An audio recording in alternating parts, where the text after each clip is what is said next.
오늘 시편 103편 1절부터 마지막 절까지 말씀을 통해서 특별히 2절 말씀 내 영혼아 여호와를 송축하며 그의 모든 은택을 잊지 말지어다 라는 말씀을 근거로 여호와의 은택을 잊지 말지어다 라는 제목으로 하나님 말씀을 상고하도록 하겠습니다. 여호와의 은택을 잊지 말지어다. 여기 은택이라는 말은 하나님께서 우리에게 베풀어 주신 모든 은혜를 말합니다.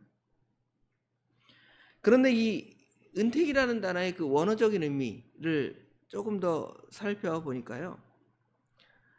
보상, 어떤 행동에 대한 응당한 대가, 또 심지어는 어떤 단어도 이 단어를 사용하냐면 악에 대한 심판조차도 이 은택이라는 단어 원어의 의미에 사용되어지고 있습니다. 그 단어를 오늘 시편 103편에는 은택이라는 단어로 써서 지금 이 단어를 우리에게 설명해 주고 있습니다.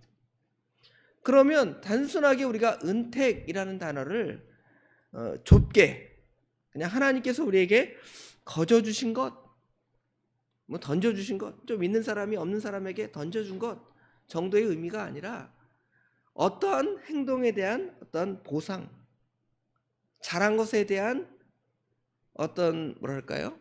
칭찬이나 상급, 또 잘못한 것에 대한 책망이나 징계까지도 포함을 하고 있는데요. 그러면 그 단어를 굳이 왜 은택이라는 단어로 썼을까를 우리가 생각을 해보면 아마 하나님께서 우리에게 주신 은택이라는 것이 하나님께서 우리에게 베풀어 주신 단순한 어떤 거저 주심이 아니라 하나님의 수고가 들어갔다는 것이죠. 하나님께서 행하신 일이 있다는 것입니다. 특별히 성삼위 하나님 중에 2위이신 예수 그리스도께서 우리를 위하여 구속하심, 우리를 위해 피 흘리시고 고통 당하심을 그 혜택을 여러분 내가 혜택을 받았으면 내가 누리는 것이 아니라 우리 예수님께서 수고하신 그 혜택을 누가 받아 누리는 것입니까?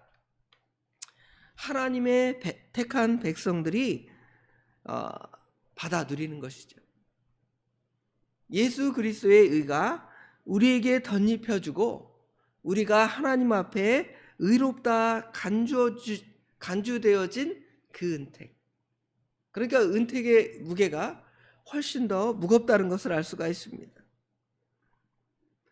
예수님께서 성육신하시고 십자가의 대속으로 이룬 그 형벌의 대가가 유효하게 되어서 값이 되어서 그것이 우리 하나님의 자녀들에게 가져다 주고 베풀어 주고 나누어 준 것, 그러한 의미를 우리가 하나님의 은택, 여호와의 은택이라는 단어로 사용되었음을 우리가 생각할 수가 있습니다.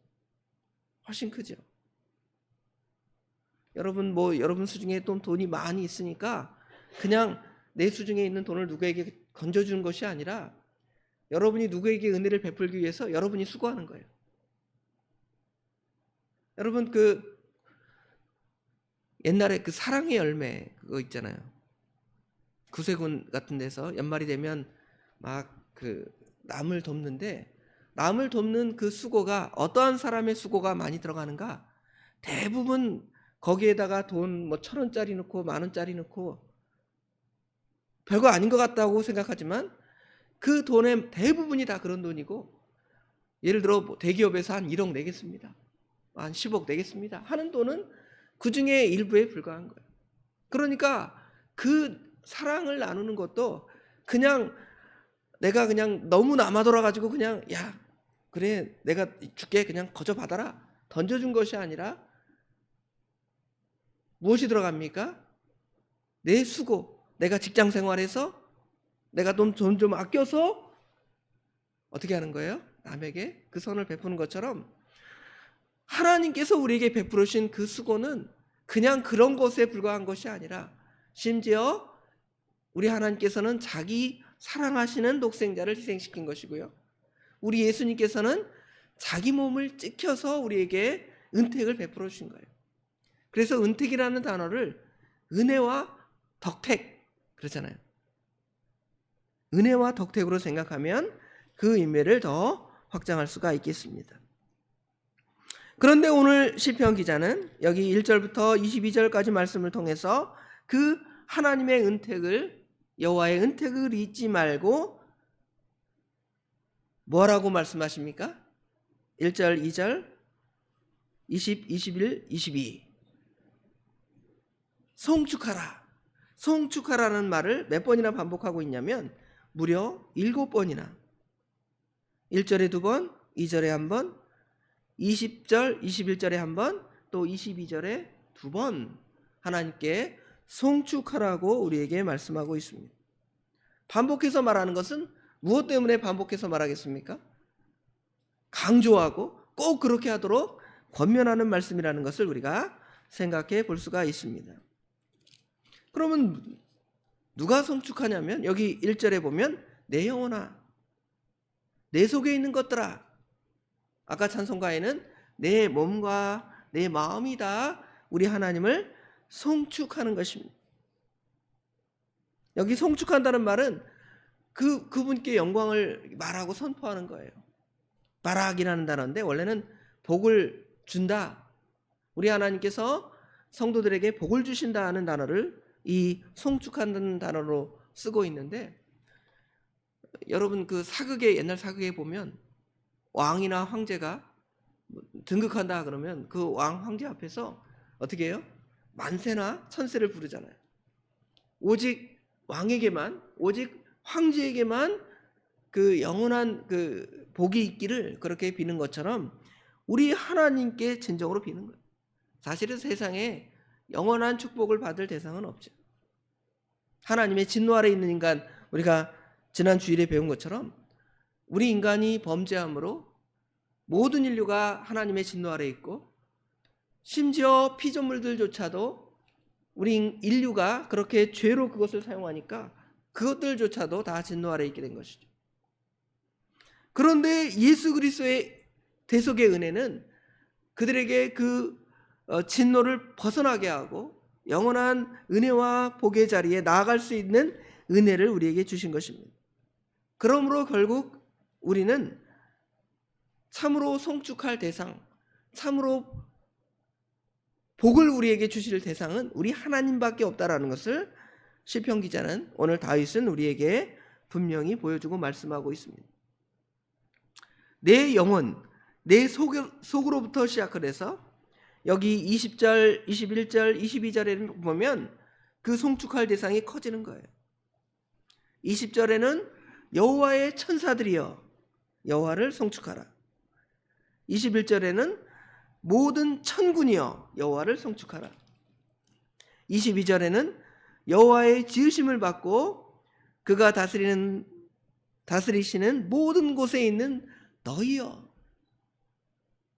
나만 하나님을 송축하는 것이 아니라 결국은 하나님의 은혜가 너무도 크기 때문에 모든 인류가 다 우리 하나님을, 심지어 영적인 존재, 우리 인류뿐만 아니라 천군 천사, 영적인 존재도 다 우리 하나님을 찬송해야 할 것을 권면하고 있습니다.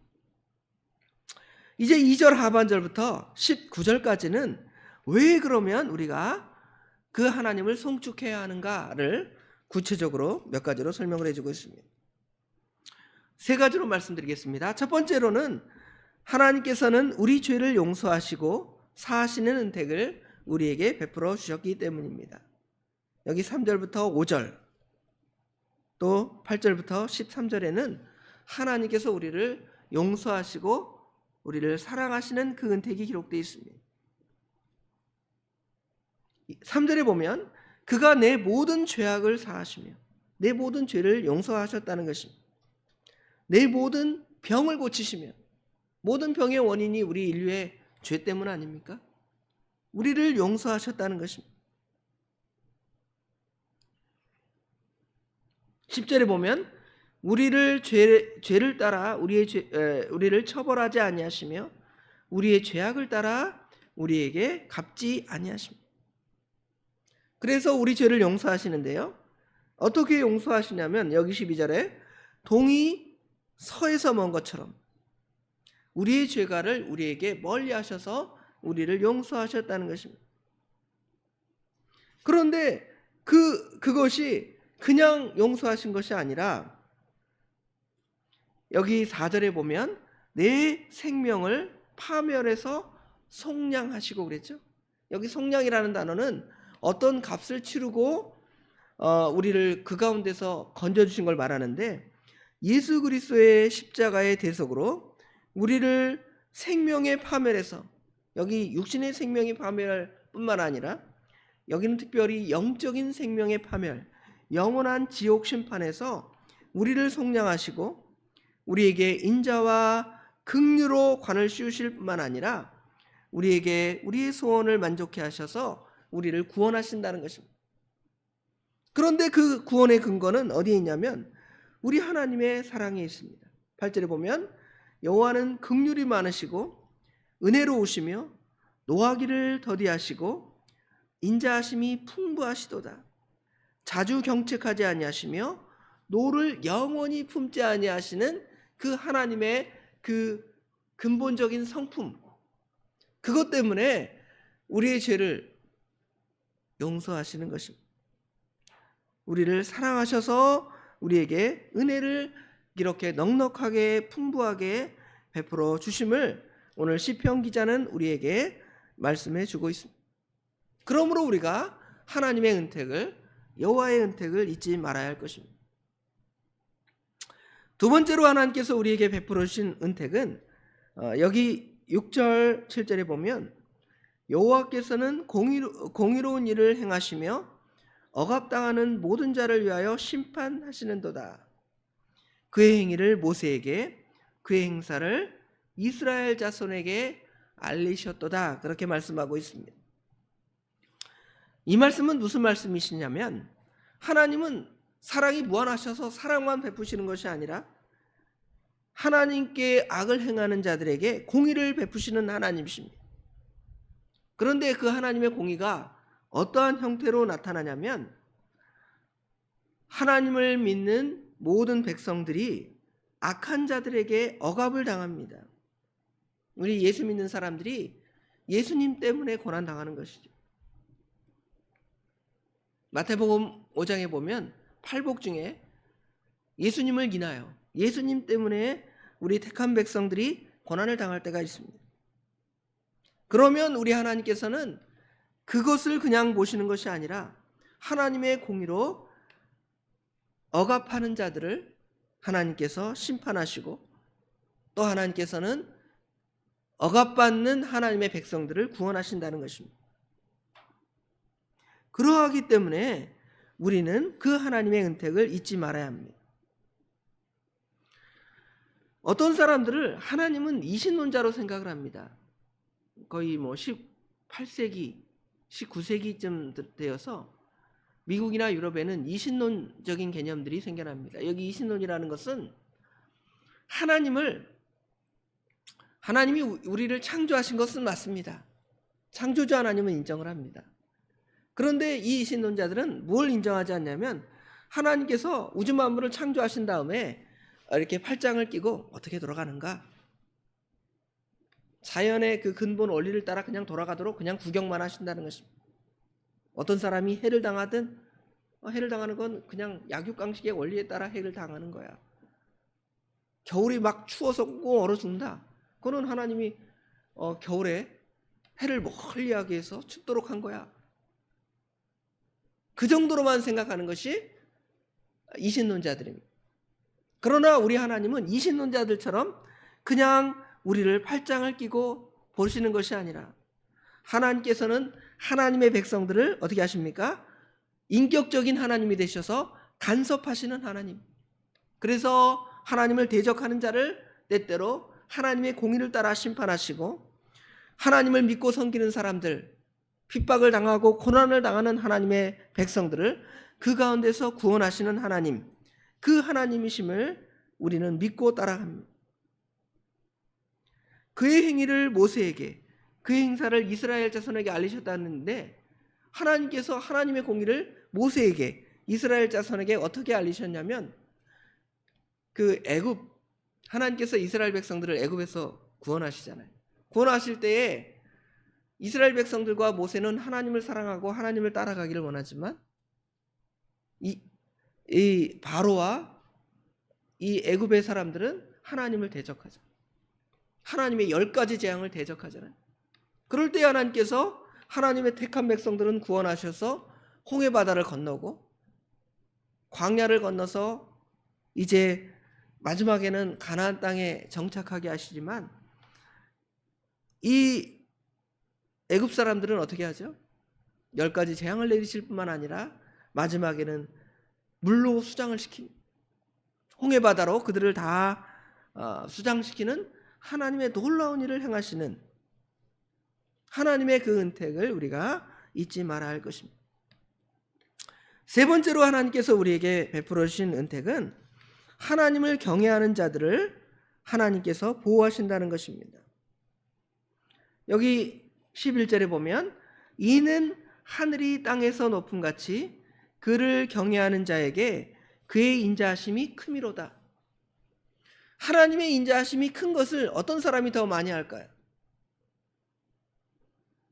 하나님의 인자하심을 크게 아는 사람은 하나님의 택함을 받은 백성들입니다.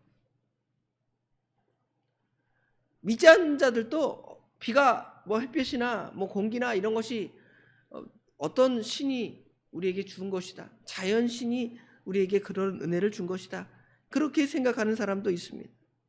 그러나 그것이 누가 준 것을 깨닫지 못하냐면 여호와 우리 하나님이 우리에게 주신 걸 깨닫지 못하는 것. 그런데 우리는 하나님을 아니까, 그 은혜를 주신 은혜를 주신 분이 누군가를 우리가 진정으로 아니까, 하나님께서는 그 하나님의 사랑을 어떤 사람에게 더 크게 나눠줄 수밖에 없습니까? 하나님의 백성들에게 크게 나눠줄 수밖에 없습니다. 어떤 사람이 하나님의 사랑을 더 많이 할까요? 하나님의 사랑을 더 많이 하는 사람은 내가 죄인인 것을 더 많이 깨닫는 사람들이 하나님의 사랑을 더 많이 깨닫는 거예요. 바울 사도는 처음에 나는 성도 중에 미약한 자입니다, 나는 사도들 중에 작은 자입니다, 그랬죠?